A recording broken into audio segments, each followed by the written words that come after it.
Paulo Avellino, mahal na mahal ang anak nila ni LJ Reyes, binigyan ng PS5 bilang Christmas gift sa New York City. Lalong minamahal ng publiko ngayon ang aktor na si Paulo Avellino, lalo na sa pagmamahal nito sa kanyang anak kay LJ Reyes. Sa katunayan nga ay pinadalhan pa niya ito ng regalo sa New York City. Thank you. Check who that came from. No way. It has a Spider-Man game with it too. Hey, I can't. Open it. Rip it. Thanks, Dad. Love you. Smile. Kim Chiu, kakaiba pala mag-move on. Sunod-sunod ang pag-travel. Tila isa nga sa mga napili ng Chinita Princess upang makalimutan niya ang sakit ng kanilang breakup ng kanyang ex-boyfriend na si Sian Lim ay ang kanyang sunod-sunod na pag-travel.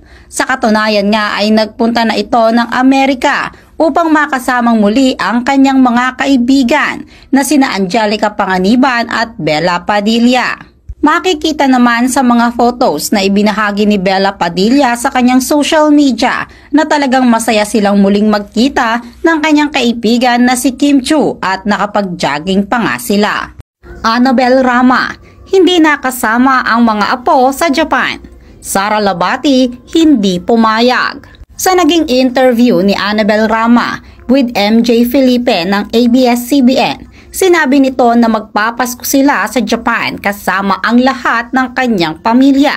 Kabilang na nga dito ang mga anak ni Sara Labati na sina Zion at Kai. Ngunit tila hindi pumayag at pumalag na si Sara Labati dahil nagbahagi si Sara na siya ang kasama ng kanyang mga anak noong Pasko at ngayong magbabagong taon. Sa katunayan nga ay nasa Bohol ngayon si Sara kasama ang kanyang mga anak na sina Zion at Kai. Rufa Gutierrez, may halong lungkot sa pagpunta sa Japan. Hindi nakasama sina Zion at Kai.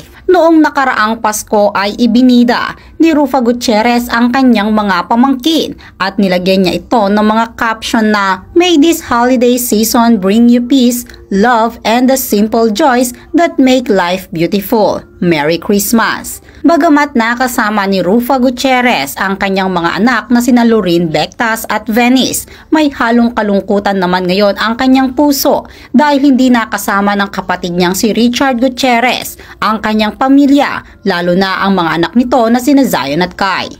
Eddie Gutierrez, muling nakapag-travel kasama ang buong pamilya. Tila madalang nang makasama sa mga out of town at out of the country ang asawa ni Annabelle Rama na si Eddie Gutierrez. Kung kaya naman ngayong bagong taon ay hindi na nito pinalagpas na makasama ang buong pamilya Gutierrez sa Japan. Ibinahagi ni Rufa Gutierrez, ang panganay na babae ni Eddie Gutierrez at ni Annabelle Rama, ang kanilang mga sweet photos na kuha mismo sa Japan.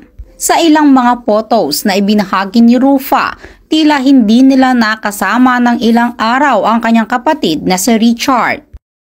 Baby Peanut, kinamay ang cake sa kanyang first birthday. Napaka-cute talaga ni Baby Peanut.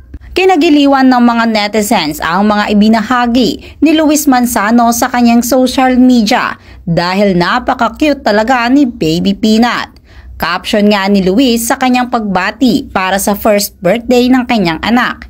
"Happy first birthday to the peanut that changed our lives. Mama and I love you very much, anak. You are our biggest blessing. Anything and everything for you, Peanut. I love you." Sa isang photo pa nga ni Peanut ay ipinakita niya ang kanyang daliri na nakawan na ito.